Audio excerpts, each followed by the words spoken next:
ઈશ્વરની જય. આવો પ્રાર્થના કરીએ. પિતા પરમેશ્વર, અમે તમારો આભાર માનીએ છીએ, તમારી સ્તુતિ કરીએ છીએ આજના સુંદર દિવસ માટે, નવા જીવન માટે. પ્રભુજી, તમે અમને કહો છો ચિંતા ના કર, અને છતાં પણ પ્રભુજી અમે જાત જાતની ચિંતાઓ કર્યા કરીએ છીએ. પ્રભુજી, તમે વચન દ્વારા ઘણું બધું અમને શીખવો છો પ્રભુજી, અને છતાં પણ અમે એ વચનોને પાડી નથી શકતા. પ્રભુજી, આજનું આ વચન સાંભળીને પ્રભુજી અમે તમારી ઈચ્છા મુજબ, તમારા કયા મુજબ અમે જીવીએ એવી શક્તિ, બળ અને હિંમત આપો. પ્રભુજી, આ સમયને તમે પાવન કરો. આ ઓડિયો સાંભળનાર સર્વ લોકોને પ્રભુજી તમે આશીર્વાદિત કરો. પ્રભુજી, એમના જીવનમાં તમે ઉત્તમ કાર્યો કરો. પ્રભુજી, એવું તમારી પાસે ઈચ્છીએ છીએ. આ પ્રાર્થના અમે અમારા પ્રભુ ઈસુ ખ્રિસ્ત દ્વારા કરીએ છીએ. આમીન. વચન લઈએ. ફિલિપ્પી નો પત્ર, 4 અધ્યાય અને 6 કડી. કોઈ બાબતની ચિંતા ના કરો, પણ તમારી સર્વ પ્રાર્થનાઓમાં ઈશ્વરને તમારી જરૂરિયાતો માટે આભારી અંતઃકરણ સાથે વિનંતી કરો. આજનું વચન પણ આપણને આ જ પ્રમાણે કહે છે વાલો, અને જણાવે છે કે ચિંતા ના કરો, કશાની ચિંતા ના કરો, ચિંતા કરવાનું બંધ કરો. પ્રભુ આપણને વારે વારે આ બાબત કહે છે. ડર કે તણાવનો તમારા મન પર કોઈ પણ જાતનો નિયંત્રણ ના થવા દો. બીજી બાબત છે પ્રાર્થના કરો. દરેક સમસ્યાને પ્રાર્થનામાં ફેરવો. અને ત્રીજું છે આભાર માનો. નવી જરૂરિયાતો માટે, અને જ્યારે આપણે પ્રભુને આગળ રજૂ કરીએ છીએ, પ્રભુને પૂછીએ છીએ, એ વખતે આપણે આભાર માનતા રહીએ. કઈ બાબતનો? આપણા ભૂતકાળ માટે. ભૂતકાળમાં પ્રભુએ આપણી સાથે ઘણા બધા ઉત્તમ કાર્યો કર્યા છે. અને જ્યારે ભૂતકાળની વાત કરીએ ત્યારે સૌથી પહેલા એક બાબતથી આપણે સભાન થવું જોઈએ અને જેનો આપણે આભાર માનવો જોઈએ, એ છે પ્રભુએ આપણને આ પૃથ્વી પર જન્મ આપ્યો છે. પૃથ્વી પર જન્મ આપવો એ પ્રભુની ઉત્તમ ભેટ કહી શકાય. સ્ટેટિસ્ટિક બતાવે છે, એક અભ્યાસ બતાવે છે કે રોજના અમુક હજારો ગર્ભ નષ્ટ થઈ જાય છે. જો તમે વિજ્ઞાન વિશે થોડું સમજતા હોય તો તમે થોડું જાણવા પ્રયત્ન કરશો તો જ્યારે માતા પિતા જ્યારે એકબીજાને મળે છે અને ત્યારે એ એક કહેવાય ને કે શુક્રાણુ જ્યારે માના ગર્ભમાં જાય છે, ઘણા બધા હોય છે, અને એમાંથી એક જ જે મજબૂત હોય છે એ માના ગર્ભમાં જાય છે, અને એમાંથી આપણું સર્જન થયું છે. એ એટલું તો મજબૂત હતું કે જે એક કહેવાય ને કે એક ગર્ભ ઉત્પન્ન કરે છે, અને એ કોણ છે? એ આપણે છીએ. પ્રભુએ આપણને શરૂઆતથી એટલી તાકાત ને એટલી શક્તિ આપી હતી જેનાથી આજે આપણે પૃથ્વી પર જીવીએ છીએ. વાલાઓ, આવી બાબતોથી થોડું સભાન થવાની જરૂર છે. આપણે ઘણી બધી બાબતોની ચિંતા કરીએ છીએ, ને તણાવ અનુભવીએ છીએ, ને દુઃખી થઈએ છીએ, નિરાશ થઈએ છીએ, રડીએ છીએ, બધું ઘણું જાતનું ઘણું બધું કરીએ છીએ. પણ જે મોટો આશીર્વાદ પ્રભુએ આપણા જીવનમાં આપ્યો છે, જે શ્વાસ આપ્યો છે, કેટલા લોકો ના શ્વાસ અટકી જાય છે, અને જ્યારે અટકે એટલે બધું પતી ગયું. આજે પણ આપણામાં શ્વાસ છે એ પ્રભુની દેન છે. મનવાલો, આપણે હરીએ છીએ, ફરીએ છીએ, બધું કામ કરી શકીએ છીએ. આ પ્રભુનો આશીર્વાદ છે, અને છતાં પણ આપણે નાસીપાસ થઈએ છીએ. કેમ? દુઃખી કેમ થવાનું? કારણ કે આપણે અજ્ઞાનમાં જીવીએ છીએ વલાઓ. સાચું જ્ઞાન જે લોકોને મળ્યું છે એ લોકો ક્યારેય દુઃખી નથી થતા, મુશ્કેલી હોવા છતાં પણ. જે લોકો અજ્ઞાનમાં જીવતા હોય, જે લોકોને શાસ્ત્રની હજી પણ ખબર નથી, પ્રભુના વચનની હજુ પણ સમજ નથી, ફક્ત સાંભળ કરે પણ જીવનમાં ના ઉતારે, તો પછી દુનિયા પેલું રેડિયાળ જેમ લોકો જીવતા હોય એ પ્રમાણે જીવીએ. આપણે વિશ્વાસીઓ છે વાલાઓ, આપણે વિશ્વાસીઓ છે, પ્રભુ ઈસુમાં માનનારા, જે જીવંત પ્રભુ છે એમાં માનનારા લોકો છે આપણે. એટલે એક વિશ્વાસ કેળવીએ.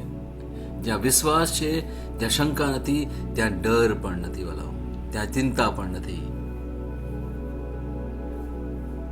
આ બાબતને સમજવા માટે પ્રયત્ન કરીએ. જેટલું સમજી જઈશું, જેટલા જલ્દી સમજી જઈશું, એટલું આપણા માટે લાભદાયક છે. પ્રભુ આજે પ્રભુ વચનો દ્વારા આપણને સુંદર શિક્ષણ આપે છે. બીજું એક આપણે વચન લઈએ છીએ, હિબ્રુનો 4થો અધ્યાય એની 12મી કડી. ઈશ્વરનું વચન જીવંત અને સમર્થ છે, બે ધારી તલવાર કરતા પણ તે વધુ તીક્ષ્ણ છે. તે જીવ અને આત્મા તથા સાંધા અને મજ્જાના વિભાજન સુધી ઊંડે સુધી ઉતરી જાય છે. તે મનુષ્યના હૃદયની ઈચ્છાઓ તથા વિચારોની પારખ કરે છે. 13મું પણ વચન હું વાંચું. ઈશ્વરથી છુપાવી શકાય એવી કોઈ જ બાબત નથી. તેમની સમક્ષ સૃષ્ટિની દરેક વસ્તુ ખુલ્લી તથા ઉઘાડી છે અને તેમની સમક્ષ આપણે બધાએ આપણો હિસાબ આપવો પડશે. ભલાઓ પહેલો સમજીએ પ્રભુની વાણી કેવી છે, જીવંત અને સમર્થ છે. જીવંત અને સમર્થ છે. અને જીવંત એટલે એમાંથી કંઈક નવું સર્જન થઈ શકે. આપણે જે વચન સાંભળીએ છીએ એ દ્વારા આપણું જે જીવન છે એ આપણે વધારે સારું કરી શકીએ. સમર્થ, પ્રભુની વાણી સમર્થ છે. આપણા જીવનમાં એ સાર્થક થઈ શકે. આપણા જીવનમાં જે પણ ઉણપ છે એને એ પૂરી કરી શકે. અહીંયા બહુ સરસ રીતે વાત કરી છે. બે ધારી તલવાર. બે ધારી તલવાર એટલે તલવારની ધાર એક બાજુ હોય, પણ આ બીજી બાજુની પણ ધાર, બંને બાજુ. એટલે તમે એક બાજુ વીંચો તો એ કપાઈ જાય, અને પછી પાછી તમે લો ત્યારે પણ કોઈ પણ વસ્તુ વચ્ચે આવે તો એ પણ કપાઈ જાય. એટલે બંને બે ધારી તલવાર એના કરતા પણ વધુ તીક્ષ્ણ છે. તીક્ષ્ણ એટલે એની એ પ્રભુની વાણી આગળ કશું જ ટકી ના શકે. કોઈ પણ શૈતાનના વાના ટકી ના શકે. કોઈ પણ દુઃખ કે વિપત્તિ, કોઈ વિપરીત પરિસ્થિતિ પ્રભુની વાણી આગળ ટકી જ ના શકે. Praise the lord. આ સમજવાની જરૂર છે. અને આપણે રોજ પ્રભુની વાણી સાંભળીએ છીએ અને એને સમજીએ પણ છીએ. તો પછી આપણો વિકાસ થવો જોઈએ વાલો, આત્મિક વિકાસ થવો જોઈએ. અને જ્યારે આત્મિક વિકાસ થાય તો સાથે સાથે આપણો શારીરિક અને માનસિક વિકાસ પણ થાય. આપણે જે આપણા છેલ્લે ઘોષણા કરીએ છીએ, વચનની ઘોષણા કરીએ છીએ, તો એમાં બધા વચનો છે, વચનોની જ ઘોષણા કરી છે. એમાં તમે જોશો કે કૌંસમાં એ વચન પણ લખ્યું છે, અને હું તમને વોટ્સઅપ ઉપર પણ મોકલું છું. તો એ વચન એક એક ખોલીને તમે વાંચો તો એમાં તમે આજુબાજુ તમે વાંચશો એ વચન પહેલા અને વચન પછી પણ, તો તમને ઊંડાણમાં સમજણ પડશે કે એ વચન ખરેખર શું કહેવા માંગે છે. અભ્યાસ કરી શકાય ચોક્કસ, કારણ કે વાણીમાં પુષ્કળ તાકાત છે. પ્રભુનો એક એક શબ્દમાં પુષ્કળ તાકાત છે. અને મેં પહેલા સમજાવ્યું એ પ્રમાણે કે એ વાણી કોણ છે. યોહાનનો 1લો અધ્યાય અને 1લી કડી પ્રમાણે એ વાણી પ્રભુ ઈસુ ખ્રિસ્ત છે. અને યોહાનનો 1લો અધ્યાય અને 14મી કડી કહે છે પ્રમાણે કે શબ્દ માનવ થઈને અવતર્યો, અને એ માનવ થઈને કોણ અવતર્યું? એ આપણા પ્રભુ ઈસુ ખ્રિસ્ત. Praise the Lord. એટલે જ્યારે તમે બાઇબલ પણ હાથમાં પકડો છો તો તમે કોઈ પુસ્તક હાથમાં નથી પકડતા વાલાઓ, તમે ઈસુને હાથમાં પકડો છો. એ બાઇબલને પણ જ્યારે તમને કોઈ પણ એવી તકલીફ હોય, કશું પણ તમને હોય, અને એ બાઇબલને લઈને તમે ગળે પણ લગાવશો ને, તમે એ પુસ્તકને ગળે નથી લગાવતા, તમે પ્રભુ ઈસુને ગળે લગાવો છો. આટલો બધો પ્રેમ આપણા અંદર હોવો જોઈએ. પ્રભુની આટલી ઊંડી સમજ આપણામાં હોવી જોઈએ. વાલાઓ, લોકો શું કરે છે, કેવું કરે છે, આપણે એમાં ના પડીએ. હું શું કરું છું, હું શું માનું છું, મારો સ્વભાવ કેવો હોવો જોઈએ, મારું વર્તન કેવું હોવું જોઈએ, એની ઉપર આપણે ધ્યાન રાખીએ. વાલાઓ, આજે પ્રભુ આપણને બહુ સુંદર રીતે સમજાવે છે. શું કરે છે? એ જે તલવાર છે, બે ધારી તલવાર, એટલે એનો અર્થ એ થાય કે આપણા વિચારો પ્રભુ જાણી જાય છે. આપણા વિચારો પ્રભુને ખબર છે. અને બીજું આગળ શું કહે છે? બહુ સુંદર વાત કરે છે. જો, તે જીવ અને આત્મા તથા સાંધા અને મજ્જાના વિભાજન સુધી ઊંડે સુધી ઉતરી જાય છે. તે મનુષ્યના હૃદયની ઈચ્છાઓ તથા વિચારોની પારખ કરે છે. Praise the lord. આત્મા અને આત્માને વિભાજન એટલે થોડી સમજણ આપું તમને આ બાબત ઉપર. તમે અનુભવ કર્યો હશે કે ઘણી વાર આપણે બધું સારું કરીએ છીએ, બહુ સારું પણ બોલીએ છીએ, અને બીજા જ સમયે આપણાથી કંઈક ખોટું બોલી જાય અથવા ખોટું થઈ જાય. ક્યારેક આવો અનુભવ કર્યો છે તમે? ઘણી વાર આપણે બહુ જ સારું કરી લઈએ છીએ, બહુ જ સારું કરી લઈએ છીએ, અને પછી થોડા સમય પછી આપણાથી એનાથી એકદમ વિરુદ્ધ થઈ જાય. જો થતું હોય ને, તો સમજવાની જરૂર છે વાલાઓ કે આપણી પાસે બે પ્રકારના સ્વભાવ છે. બે સ્વભાવ કયા? થોડી વધારે ઊંડાણથી સમજવાનો પ્રયત્ન કરીએ. એક સ્વભાવ એ આદમનો સ્વભાવ છે, અને બીજો સ્વભાવ એ પ્રભુ ઈસુનો સ્વભાવ. કેવી રીતે? આપણને ખબર છે કે આદમે શું કર્યું. પ્રભુ ઈશ્વરે કહ્યું હતું કે પેલા ઝાડનું ફળ નહીં ખાવાનું, એટલે એક આજ્ઞા કરી હતી. જે આજ્ઞા કરી હતી એ જ આજ્ઞાને આદમ ઉથાપે છે, એની વિરુદ્ધ જાય છે. કેમ? કે એની અંદર એક કહેવાય ને, એક ઈચ્છા થઈ આવી કે પ્રભુએ કેમ ના પાડી, મારે એ ખાવું છે, જોવું તો છે. અને જેવી ઈચ્છા થઈ, પેલો શૈતાન આવીને એ લોકોને એ જ બાબતથી ભરમાવે છે. કેવી રીતે ભરમાવે છે? એ વચન દ્વારા જ ભરમાવે છે. શું કહે છે? તમને પરમેશ્વરે એવું કહ્યું છે કે એ ઝાડનું ફળ ખાશો તો તમે મરી જશો? કે હેવા પાસે આવે છે અને કહે છે, અરે હેવા કહે છે કે હા, એ ઝાડનું ફળ અમે ખાઈએ તો અમે મરી જઈએ. અને શૈતાન એ જ વચનને પકડીને કહે છે કે એ ઝાડનું ફળ ખાશો તો તમે મરી નહીં જાઓ, પણ તમે પ્રભુ જેવા થઈ જશો. આ શૈતાનની ચાલ છે વાલો, શૈતાનની ચાલ છે. અને એટલા જ માટે એમની જે અંદર ઈચ્છા હતી, the desire they had, અને એ જ બાબત શૈતાન પકડી લે છે. અને એટલા જ માટે એ આદમને હેવા પહેલું પાપ કરી બેસે છે. અને એ જે સ્વભાવ એમનામાં હતો, અને એ જ સ્વભાવ આજે પણ આપણા અંદર છે. એ પહેલું પાપ થયું, એનાથી આખી સૃષ્ટિ ખળભળી ઉઠી. એના ઊંડાણમાં જો સમજવું હોય તો ક્યારેક આપણે મળીશું, ત્યારે ઊંડાણમાં તમને વધારે વાત કરીશ. ક્યારેય એ લોકો વચ્ચે કહેવાય ને કે શંકા નહોતી, અવિશ્વાસ નહોતો, પ્રેમથી આનંદથી રહેતા હતા. એ લોકો નગ્ન હતા છતાં પણ એ લોકોને એ બાબતથી પણ કશું ફરક નથી પડતો. પણ જેવું પાપ થયું તરત જ એ પોતાના અંગ ઢાંકી લે છે. અને ત્યારે પ્રશ્ન કરે છે પ્રભુ, અને લોકો છુપાઈ જાય છે. અને એ જ સમયે પ્રભુ જ્યારે આવીને પૂછે છે ત્યારે કહે છે કે હું ડરી ગયો હતો. પ્રભુ કહે છે આ ડર ક્યાંથી આવ્યો તારામાં?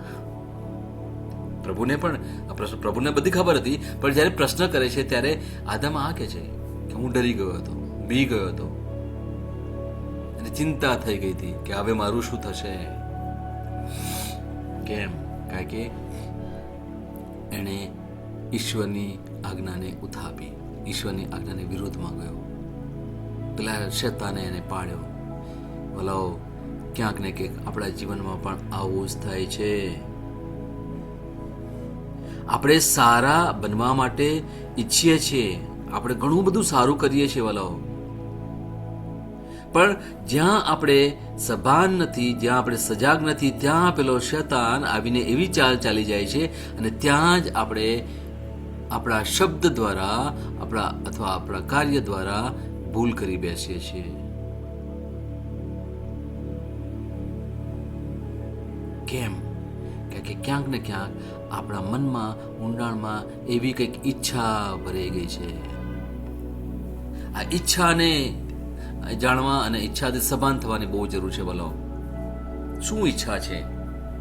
એટલા જ માટે હું ઘણી વાર કહું છું કે આ વચન જો તમે સાંભળતા હોય, તો બાઇબલ તમે વાંચતા હોય, તો પછી થોડો સમય આપણે એ વચન ઉપર મનન ચિંતન કરવાની જરૂર છે. બોલો બાઇબલ પૂરું કરવાની જરૂર નથી કે મેં એક વિષય લીધો છે અથવા એક પુસ્તક લીધું છે, એક ચેપ્ટર શરૂ કર્યું છે કે મારે પૂરું કરવું છે, બસ.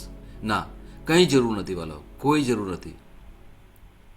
અત્યાર સુધીમાં અમુક તમે પુસ્તક નથી વાંચ્યા બાઇબલની અંદરના, ચાલશે, કશું જરૂર નથી.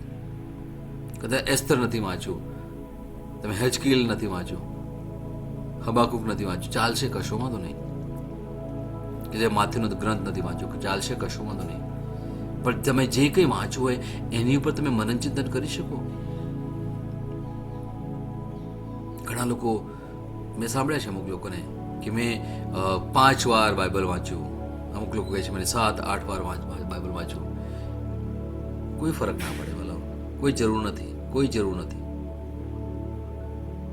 અત્યાર સુધી મેં તમે નહીં વાંચ્યું હોય, કશો વાંધો નહીં. હું તો એટલે સુધી કહું છું, સારું છે. પણ જે વચન તમે લેતા હોય, થોડા શબ્દો, થોડા વાક્યો તમે લીધા હોય, એક નાનો ફકરો પણ લીધો હોય, તો એ ફકરાને તમે 1, 2, 3, 10 વાર તમે વાંચો અને પછી એની પર મનન ચિંતન તમે કરો અને પછી તમે જોશો કે પ્રભુ તમને કેવી સુંદર સુંદર સમજ આપે છે વાલાઓ, કેટલું સુંદર ડાહપણ આપે છે, તમને શાણપણ આપે છે એટલા જ વચનોથી. આપણે અહીંયા જ્યારે વાંચીએ છીએ ત્યારે બહુ મોટું નથી વાંચતા. આજે આપણે શરૂઆતમાં શું વાંચ્યું? ફિલિપીનો 4થો અધ્યાય અને 6ઠ્ઠી કડી વાંચી, અને પછી હિબ્રુનો 4થો અધ્યાય અને ફક્ત 12મી કડી, એક જ કડી વાંચી આપણે. પણ એ કડી દ્વારા પ્રભુ આપણી સાથે કેટલી સુંદર વાતો કરે છે, કેટલું સુંદર સમજાવે છે. એનું મહત્વ છે વાલાઓ, એનું મહત્વ છે. આખું પુસ્તક વાંચી, આખું બાઇબલ વાંચીને બડાઈ કરવાની કોઈ જરૂર નથી વાલાઓ. ના, જરા પણ ના કરીએ. આપણા દ્વારા કોઈ પણ જાતનો અંગ્રેજીમાં શબ્દ છે શો ઓફ ના થઈ જાય ને, એનું આપણે ધ્યાન રાખવાનું છે બધા. જેટલા નમ્ર રહીશું એટલા જ આપણા લાભદાયક છે. માથીનો 4થો અધ્યાય 5મો અધ્યાયમાં પણ પ્રભુ આ પ્રમાણે કહે છે, જે ગિરી પર વચન છે તે તમે આખું વાંચશો, ધીરે ધીરે વાંચશો ને, ઓ વાલાઓ એટલું સુંદર છે. પરમેશ્વરને સાચા, ખુલ્લા મનના અને નમ્ર લોકો પસંદ છે. દેખાડો કરવા વાળા પ્રભુ નથી ગમતા. પ્રયત્ન કરીએ વાલાઓ, પ્રયત્ન કરીએ. આપણને ખબર છે આપણી મર્યાદા કેટલી છે, આપણને ખબર છે વાલાઓ. પણ એ જ બાબત લઈને પ્રભુની આગળ આપણે જઈએ કે પ્રભુ હું તો આવો છું, હું તો આવી છું, હવે તમે મને મદદ કરો, મારે આમાંથી કેવી રીતે બહાર નીકળો, મારે વધારે સારા કેવી રીતે થવું. તમે મને એવું વચન આપો કે જે હું વાંચું અને પછી સમજું અને મારા જીવનમાં ઉતારો. બસ આટલું જ કરવાનું છે વાલાઓ, બીજું કોઈ મોટી બાબતો નથી કરવાની. નમ્ર થવાનું છે. અને આજનો જે આપણે વિષય લીધો છે કે કશાની ચિંતા ના કરો. ગઈકાલે વાત કરી હતી કે ચિંતા ના કરો, પણ આજે તો પ્રભુ આપણને વધારે ઊંડાણથી વાત કરે છે કે કશાની ચિંતા ના કરો. ઘણી વાર કહે છે ને આપણે કે આમ એક બે બાબતોની ચિંતા ના કરી, પણ આટલી તો છે એટલી તો ચિંતા થાય છે. તો પ્રભુ તો આપણને એક ડગલું આગળ વધીને કહે છે કે કશાની ચિંતા એટલે કોઈ પણ બાબતની, નાની કે મોટી બાબતની કશાની ચિંતા કરશો જ નહીં. જો કે છે, જો એટલે ને આપણા ગુજરાતી ભાષામાં બહુ સુંદર છે, કશાની ચિંતા કરશો જ નહીં. બહુ સુંદર. જો એટલે બહાર દઈને કહે છે 100% ના કરશો, ના કરશો, છોડી દો. કોની ઉપર? પ્રભુ પર. કશું સારું કરવું ને એ આપણા હાથની વાત નથી વાલો. આપણા જીવનમાં કશું પણ સારું થાય છે ને એ આપણા હાથની વાત નથી. એ પ્રાર્થના કરવી કે વિશ્વાસ કરવો, શ્રદ્ધા લાવવી, એ પણ આપણા હાથની વાત નથી. આ પવિત્ર આત્માનું વરદાન છે. એ સમજીએ વાલાઓ. વચન કહે છે પ્રમાણે, હિબ્રુનો 4 અધ્યાયની 12મી કડી કહે છે પ્રમાણે કે પ્રભુ આપણા વિચારોને પણ ઓળખે છે. આપણા જે છુપાયેલા હેતુઓ છે, આપણા ગુપ્ત ઈરાદાઓ છે, એને પણ જાણે છે. પ્રભુ આગળ કશું છુપું નથી વાલાઓ. અંધારું પણ એમના માટે એકદમ તેજમય પ્રકાશ જેવો છે. આપણા માટે અંધારામાં અંધારું અંધારું કહેવાય, એમાં કશું દેખાય નહીં. પણ પ્રભુ માટે એ અંધારું પણ તેજમય પ્રકાશ છે. પ્રભુ બધું જાણે છે, આપણા ઊંડા ઈરાદાઓ પણ જાણે છે. એટલે જો ખૂણે ખાંચરે ક્યાંક ને ક્યાંક એવા ઈરાદાઓ પડ્યા હોય, એવી ઈચ્છાઓ પડી હોય, તો એનાથી સભાન થઈ અને પ્રભુની આગળ અને એમને આપણે છે ને જે કંઈ છે આપણામાં જે નકારાત્મક છે, જે પ્રભુને ઈચ્છનીય નથી, બધું પ્રભુની આગળ ઠાલવી દઈએ વાલાઓ, ઠાલવી દઈએ.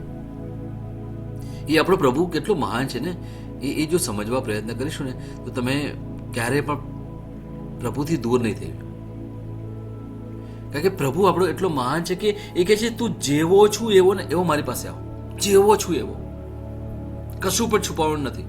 હા, તારા હાથ પાછળ પણ ના લઈ જઈશ, તારા હાથ એક આગળ ખુલ્લા રાખ અને તારા હાથ ઉપર ખુલ્લા રાખીને તું મારી પાસે આવ. પાછળ હાથ રાખવાની જરૂર નથી કે તમારા ખિસ્સામાં પણ હાથ મૂકવાની જરૂર નથી. બહેનો કહે છે કે અમે તો સાડીઓ પહેરીએ તો અમારે ક્યાં ખિસ્સા હોય. પ્રભુ શું ઈચ્છે છે આપણી પાસે? પ્રભુ કહે છે તમે જેવા છો તેવા ખુલ્લા મને મારી પાસે આવો. તમારા જે ઈરાદાઓ છે એ પણ મારી પાસે લઈને આવો કે પ્રભુ આવું બધું છે. અને પ્રભુ શું કરશે?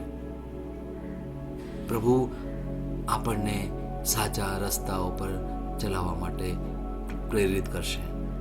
વચનો દ્વારા આપણને ખુલાસાઓ કરશે. જે સારું નથી એ બધું નષ્ટ કરશે અને જે સારું છે એ આપણા જીવનમાં, આપણા હૃદયમાં આપશે. એફેસસનો 6 અધ્યાય લઈએ આપણે. 6 અધ્યાય એની 17મી કડી લઈએ. એફેસસ 6 અધ્યાય એની 17મી કડી બહુ સુંદર કહે છે. જો વળી ઉદ્ધારને ટોપ તરીકે પહેરો અને પવિત્ર આત્માએ આપેલી ઈશ્વરના વચનરૂપી તલવાર હાથ ધરો. વાલો મેં પહેલા પણ આ એક વચન વાંચ્યું હતું અને મેં તમને કહ્યું હતું કે એફેસસનો 6 અધ્યાય એની 12મી કડીથી તમે 18મી કડી સુધી, એફેસસનો 6 અધ્યાય એની 12 થી 18 કડી સુધી તમે પ્લીઝ વાંચજો, આરામથી તમે વાંચજો. બહુ સુંદર છે, બહુ સુંદર છે કે તમારા જીવનમાં શૈતાન કોઈ પણ બાબતે હુમલો કરે ને તો એનો સામનો કેવી રીતે કરવાનો એ અહીંયા બતાવ્યું છે. જે તમારી ઈચ્છા હોય તમને વાંચો, થોડુંક જ વાંચો, બધું નહીં વાંચું, આપણી પાસે એટલો બધો સમય છે નહીં, પણ ખાલી હું સમજાવવા પ્રયત્ન કરું કે 14મી કડી શું કહે છે. ઓકે, ચલો હું તમને 12મી કડીથી સમજાવું. કારણ આપણે માનવજાત સામે લડાઈ કરતા નથી, પણ સ્વર્ગીય ક્ષેત્રોમાં જે દુષ્ટ આત્મિક સત્તાઓ છે, એટલે અધિકારીઓ, અધિપતિઓ અને અંધકારની શક્તિઓ છે, તેમની સામે લડીએ છીએ. જે પણ તકલીફ, જે પણ મુશ્કેલી, હાડમારી કે દુઃખ, વિપત્તિ કંઈ પણ તમે આજે અનુભવતા હશો ને, અથવા કોઈ વ્યક્તિ સાથે પણ તમને કોઈ પણ અણસમજ થઈ હોય કે તમને કદી લાગતું હોય કે દુશ્મન છે, જે પણ લાગતું હોય, અહીંયા વચન શું કહે છે કે આપણી જે લડાઈ છે કોઈ વ્યક્તિ સાથે નથી, કોઈ વ્યક્તિ સાથે નથી. સૌથી પહેલા તો આ જ સમજીએ કે ઘણી વાર અમુક લોકોની સામે આપણને તકલીફ છે, અમુક લોકોની સાથે આપણે બોલતા નથી, કે અમુક લોકોના વિશે આપણે ખોટું બોલતા હોઈએ છીએ. કેમ? કારણ કે આપણે વ્યક્તિને દુશ્મન સમજીએ છીએ. એ તો આવું બોલી ગયા, એમણે તો આવું કર્યું. ના વાલાઓ, આપણી લડાઈ કોઈ માનવ સાથે નથી. લડાઈ કોની સાથે છે? એ અંધકારની શક્તિ, એ શૈતાન છે, જે દુનિયાનો રાજા છે. દુનિયાનો રાજા કેવી રીતે? ઈશ્વરે આદમને દુનિયાનો રાજા બનાવેલો, પણ જે સમયે પાપમાં પડ્યો એ જ સમયે શૈતાને એના હાથમાંથી આ દુનિયાની સત્તા છીનવી લીધી. અને એટલા માટે એ શૈતાન આ દુનિયાનો રાજા છે. ઈશ્વરે તો સુંદર ભેટ આપી હતી, આખી પૃથ્વીની ભેટ આપી હતી કે ભાઈ તું ખાઈ પીને મજા કર. એવું તે લખ્યું નથી, પણ પ્રભુની ઈચ્છા હતી કે તું બસ ખાઈ પી, મજા કર અને મારા ગુણગાન ગા. બસ આટલું જ કર, વધારે કશું કરવાની જરૂર નથી. આજે પણ પ્રભુની એ જ ઈચ્છા છે કે તમે આનંદથી રહો ને. અને છતાં પણ આપણે એવી બધી વૃત્તિઓમાં પડેલા છીએ જ્યાં આપણે સાચું સુખ, સાચો આનંદ માણી નથી શકતા. પ્રભુનો સાચો પ્રેમ આપણે અનુભવી નથી શકતા. એટલા માટે, કારણ કે હજુ પણ લિશાતાની વૃત્તિ અથવા આદમનો સ્વભાવ હજુ પણ આપણામાં એ પડેલો છે. એટલા માટે પ્રશ્ન ના હોય છતાં પણ ઘણીવાર આપણે જાણે પ્રશ્ન ઉભો કરીએ છીએ, કારણ કે પેલી વૃત્તિ હજુ પણ પડી છે, પેલી અમુક ઈચ્છાઓ હજુ પણ પડી છે, જે ખોટા ઈરાદાઓ હજુ પણ પડેલા છે. જ્યાં સુધી એને નહીં કાઢીએ ને ત્યાં સુધી પ્રભુનો પ્રેમ આપણે અનુભવી નહીં શકીએ. વાલાઓ, આપણે રોજ આપણે મળીએ છીએ, એમાં ક્યાંય કોઈને કંઈ ઝારવાની વાત નથી. આ એક કહેવાય ને કે એક હલકો પડકાર આપે છે પ્રભુ આપણને, કે સાચા અર્થમાં આપણે પ્રભુને ઓળખીએ, વચનને જાણીએ અને વચનને સમજીને પછી એ પ્રમાણે જીવવા માટે પ્રયત્ન કરીએ. એ આપણા રોજિંદી કહેવાય ને એક ચેલેન્જ છે, એક પડકાર છે વાલાઓ. અને જે વચન કહે છે એફેસસનો 6 અધ્યાય, અને એમાં અલગ અલગ રીતે આપણે પ્રભુના વચનને લેવાનું છે. આપણે જે વચન વાંચ્યું એ પ્રમાણે કે ઉદ્ધારનો ટોપ તરીકે પહેરો અને પવિત્ર આત્માએ આપેલી ઈશ્વરના વચન રૂપી તલવાર હાથ ધરો. કેમ? અને મુક્તિનો ટોપ પણ કહેવાય. શંકા અને નિરાશા સામે વિચારોને રક્ષણ આપે છે. આજે એક સૈનિક જે રીતે તૈયાર કરે પોતાના શરીરને, પણ એના ઉદાહરણ દ્વારા આ વચનને કેવી રીતે આપણે ગ્રહણ કરવાનું છે એના વિશે વાત કરી છે. કે સૌથી પહેલા આપણા વિચારોથી આપણે સભાન થવાનું છે, અને જે ખોટા વિચારો છે એને બહાર કાઢવાના છે, અને જે સારા વિચારો છે એ લેવાના છે. એ રીતે કહે છે મુક્તિનો ટોપ પહેરો, અને સાથે સાથે આત્માની તલવાર. આત્માની તલવાર એટલે પ્રભુની વાણી. વલાઓ, પ્રભુની વાણી આપણે ઈશ્વરના વચનરૂપી એક તલવાર હાથ ધરીને ચાલવાનું છે. રોજ ને રોજ આપણા મનમાં એક વાણી આપણી સાથે હોવી જોઈએ. ઘણીવાર અમુક લાલચ આવે છે, અમુક ઈચ્છાઓ આવે છે, અમુક એવા પરીક્ષણો આવે છે. એ વચનો દ્વારા આપણે તલવારથી એ બધાને નષ્ટ કરવાના છે. અને વિશ્વાસમાં દ્રઢ રહેવાની વાત કરે છે. વિશ્વાસમાં ક્યારે દ્રઢ રહી શકે? જ્યારે આપણી પાસે વચન હોય, ત્યારે વચન હોય અને વચન પ્રમાણે આપણે ચાલતા હોઈએ, ત્યારે જ વિશ્વાસ આવે અને ત્યારે જ અશંકા બહાર નીકળી જાય. વાલાઓ, અને આ પ્રભુ ઈશુએ એમના જીવન દ્વારા કરીને બતાવ્યું આપણને. ક્યાં? જ્યારે એ રણમાં 40 દિવસ અને 40 રાત ઉપવાસ કરીને પછી બહાર નીકળતા હતા, ત્યારે પેલો શૈતાન આવીને 3 પેલા પ્રલોભન આપે છે, અને એ શૈતાન વચનો દ્વારા પ્રલોભન આપે છે. અને ત્યાં ઈસુને ખબર પડી જાય છે એની ચાલ, અને ઈસુ પણ વચન દ્વારા જ શૈતાનને ભગાડે છે ત્યાંથી. ભલાઓ, બહુ સભાન થવાની જરૂર છે, બહુ સભાન થવાની છે, કે શૈતાન એક એવો તત્વ છે, એવો આત્મા છે જે આપણને કહેવાય કે બહુ સુંદર જીવન જીવતા હોય અને ત્યારે કહેવાય કે બધું હળવાશથી ચાલતું હોય, એ જ સમયે એ હુમલો કરે. એની ચાલ બહુ અલગ રીતે હોય છે. જો જ્યાં સુધી નહીં સમજીએ તો આપણને કહેવાય ને કે અલગ અલગ રીતે પરેશાન કરશે, હેરાન કરશે, દુઃખી કરશે. આપણે ક્યારેય પણ એને ખુશ ના થવા દઈએ. કેવી રીતે? આપણે ક્યારેય દુઃખી ના થઈએ. દુઃખી થઈએ ને તો શૈતાન બહુ જ ખુશ થઈ જાય. આપણે જ્યારે નિરાશ થઈએ ત્યારે શૈતાનને મજા આવે છે. આપણે કોઈ એવી મુશ્કેલીમાં જ્યારે શંકા, અવિશ્વાસ કરે છે ત્યારે શૈતાન દૂર ઊભો ઓકે મોટેથી હસે છે અને એ કરે છે, જો મેં કર્યું ને, મારે જે કરવું હતું એ એવું જ થયું. જો આપણે જ્યારે કોઈ પણ બાબતે પરેશાન થઈએ છીએ ને ત્યારે એને મજા આવે છે. કેમ એને મજા કરવા દઈએ વાલાઓ? ના, આજથી નક્કી કરીએ હું ખુશ જ રહીશ. ગમે તેવી પરિસ્થિતિ હશે ને, હું આનંદિત જ રહીશ. હું ઝઘડો પણ નહીં કરું ને હું એવું ખોટું વિચારીશ પણ નહીં, અને ફક્ત હું વચનની સાથે જ રહીશ. ને પ્રભુએ જે મને પ્રેમ, શાંતિ અને આનંદ આપ્યા છે, હું એમાં જ રહીશ. મારે કોઈ પણ બાબતે પરેશાન નથી રહેવું, કોઈ પણ બાબતે દુઃખી નથી રહેવું. હું શાંત રહીશ, હું ધીરજવાન રહીશ. ભલે જે પણ હશે, પ્રભુ મારી સાથે છે ને. શૈતાન, આજથી હું તને ક્યારેય ખુશ નહીં થવા દઉં. અને જ્યારે શૈતાનને ખબર પડે છે કે આ વ્યક્તિ તો બહુ જ મજબૂત છે, મક્કમ છે, પ્રભુના વચન સાથે જોડેલી છે, ત્યારે શૈતાન ત્યાંથી ભાગી જાય.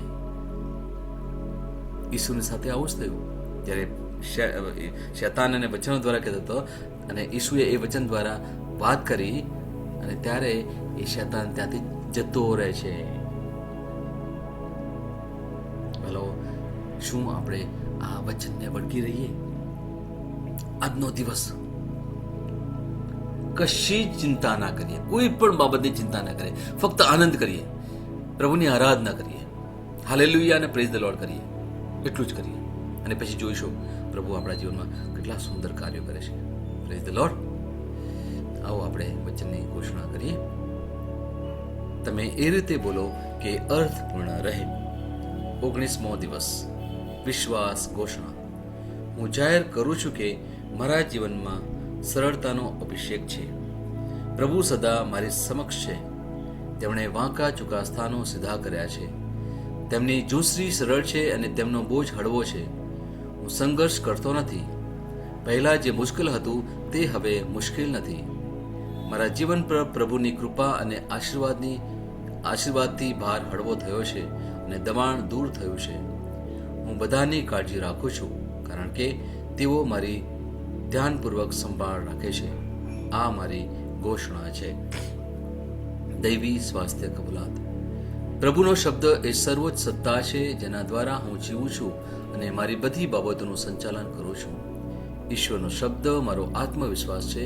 તેને દુશ્મનના કોઈ પણ કાર્યો માટે કાયમ માટે અવૈધ બનાવીને અને મારા શરીર પર પ્રભુત્વ ધરાવી મને ખાતરી કરાવે છે. હાલેલુયા. હું જે પણ પ્રભુ ઈસુના નામ પર બોલું તે થશે જ. હું મજબૂત છું, હું તંદુરસ્ત છું, હું ધન્ય છું, હું સમૃદ્ધ છું, હું શક્તિશાળી છું, હું અભિષિક્ત છું, હું મુક્ત છું, હું પ્રભુનો વિશ્વાસી છું, હું પ્રભુ અને મનુષ્ય દ્વારા પ્રિય છું. હું જે જોઉં છું તે નથી બોલતો, પણ જે જોવા માંગુ છું તે બોલું છું. હું એક અવિભાજ્ય બીજ છું. હું મારા પ્રભુના ઘરમાં સારી જમીન પર રોપાયો છું. હું મારા ઈશ્વરની વાડીમાં નારિયેળના ઝાડની જેમ ફૂલું ફાલું છું. હું ખરા સમયમાં મબલક પાક આપું છું. હું પ્રભુમાં તાજા લીલા વૃક્ષો જેવો છું. હું વૃદ્ધાવસ્થામાં પણ ફળદાયક રહીશ. મારા પાન કદી નહીં કરમાય. હું જે પણ પ્રભુ ઈસુના નામમાં કામ કરીશ તેમાં સફળ થઈશ. ઈસુના નામમાં વસ્તુઓ હંમેશા મારા માટે કામ કરી રહી છે. હું ખ્રિસ્ત ઈસુમાં દરેક આત્મિક આશીર્વાદ મેળવનાર છું. હું મારા મનને ખ્રિસ્તના મન જેવું સંપૂર્ણ થવાનું કહું છું અને તેને નિર્દેશ આપું છું કે તે પ્રભુના વચનો દ્વારા ચાલે. હું મારા રજ્જુ અને ચેતાને જીવનની વાત કરું છું. મારા સ્નાયુઓ અને અસ્થિબંધન માટે તાકાત બોલું છું. હું મારા હૃદય સાથે જીવન શક્તિની વાત કરું છું. હું સામાન્ય શ્વાસની પ્રક્રિયા જાળવવા માટે મારા ફેફસા અને પેશીઓ સાથે વાત કરું છું. મારી કિડની, યકૃત અને સ્વાદુપિંડને સંપૂર્ણ સ્વાસ્થ્ય અર્પું છું. મારા લોહીના દરેક કોષમાં જીવન છે. મારા હાડકાં સાદા અને નાજુક અસ્થિઓ ગોઠવાયેલા, મજબૂત અને મક્કમ છે. મારી આંગળીઓ ઉત્તમ રીતે કાર્ય કરે છે. મારી આંખોનું તેજ સારું છે. મારા કાન શ્રેષ્ઠ રીતે કાર્ય કરે છે. મારી ત્વચા નવા જન્મેલા બાળક અને ઈશ્વરની સુંદરતા જેવી મુલાયમ અને તંદુરસ્ત છે. મારા વાળના મૂળ સજ્જડ છે. હું મારા વાળને મજબૂત રહેવાનો આદેશ આપું છું અને જ્યાં વૃદ્ધિની જરૂર હોય ત્યાં હું વાળ ઉગવાનું કહું છું. મારા દાંત, અવાળા, જડબા, રક્તવાહિની બધું જ સ્વસ્થ, મજબૂત અને સંપૂર્ણ છે. મારા બધા હોર્મોન્સ અને ન્યુરોકેમિકલ ટ્રાન્સમીટર એકબીજા સાથે સંપૂર્ણ સુમેળમાં છે અને તેમના કાર્યોને સામાન્ય રીતે ચલાવી રહ્યા છે. મારું પાચન તંત્ર તંદુરસ્ત છે. તમામ ખોરાકને પચાવવા સક્ષમ છે. હું ખ્રિસ્તની આજ્ઞાપાલનમાં તમામ પ્રકારના વ્યસનો, માદક દ્રવ્યો, ખાવું પીવું, મીડિયા, વિલંબ, ગપશપ, આળસ, અતિશય ઊંઘ, સુસ્તી, અનિવાર્ય ખરીદી અને દરેક પ્રકારનો અતિશય વપરાશ તમામને કાબૂમાં લઉં છું. જેમ ઈસુ છે તેવો જ હું છું. મારી પ્રજનન પ્રણાલી પૂરતી માત્રામાં અને સારી ગતિશીલતા દ્વારા શુક્રાણુનું ઉત્પાદન અને જમા કરી રહી છે. બહેનો માટે મારી પ્રજનન પ્રણાલી સમયસર ઈંડાકોષો ઉત્પન્ન કરે છે તથા જન્મ સુધી ગર્ભનું રક્ષણ અને પોષણ કરે છે. મારા અંગની દરેક પેશીઓ સંપૂર્ણ રીતે કાર્ય કરે છે અને હું મારા શરીરમાં કોઈ પણ ખામી કે ખોડખાપણને નકારું છું. મારી સંપૂર્ણ માનવ શરીર રચના અને શરીર વિજ્ઞાન ખ્રિસ્ત ઈસુમાં પૂર્ણ થયેલ છે. ઈસુના નામે હાલેલુયા, આમેન. ઈશ્વર પિતા મને પ્રેમ કરે છે, હું જાણું છું. ઈશ્વર પુત્ર મને પ્રેમ કરે છે, હું જાણું છું. ઈશ્વર આત્મા મને પ્રેમ કરે છે, હું જાણું છું. ઈસુની જય. તમે અનમ્યુટ કરી શકો અને આપણે અન્ય ભાષા હાલેલુયા, હાલેલુયા, હાલેલુયા, હાલેલુયા, હાલેલુયા, હાલેલુયા, હાલેલુયા, હાલેલુયા, હાલેલુયા, લખરામા શબરા ખરાબા કરે કરે કરે બેશેરે બેશેરે બેરાબા ખરામા શેલે કરે કરે કરે કરે કરે લાબારાબા શબરાબા કરે બેશે કરે બેશેરા લખરામા શબરા કરે કરે કરે બેશેલે કરે બેશેતે લાબા હાલાબા કાલામા કરે મે કે તારાબા કલો કોરી બેતેરી બેશેરે બેરેબા રમા તો માલી બેકરામા તો મે શેરે કરે બેશેરે બેકલાબા કરે તેરે હાલેલુયા રબા શબરાબા કરે બેશે કરે બેરાબા લાબા કરે बेतेरे में तो रोबोकोरो मशरिले के बेशेरे बेदा बातर में कर बेता होलालिया रमा लेके नमा करमा तो रे बेदा बादा करमा तो ले बे बेशारा बाता हाल करमा को मके करा बाता रबा हाथ लोक निशे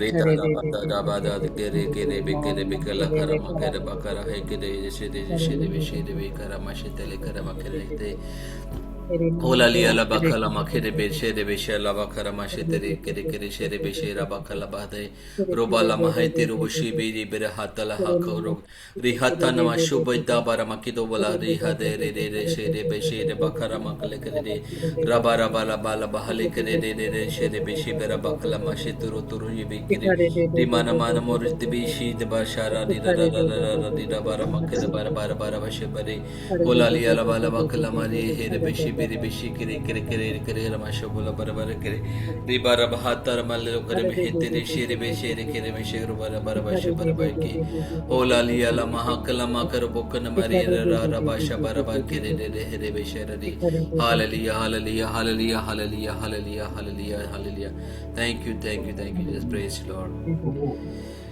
पिता परमेश्वर नो जय हो पिता परमेश्वर नो जय हो प्रभु यीशु नो जय हो प्रभु यीशु नो जय हो पवित्र आत्मा नो जय हो पवित्र आत्मा नो जय हो पवित्र त्रैक्य नो जय हो पवित्र त्रैक्य नो जय हो यीशु नि जय यीशु नि जय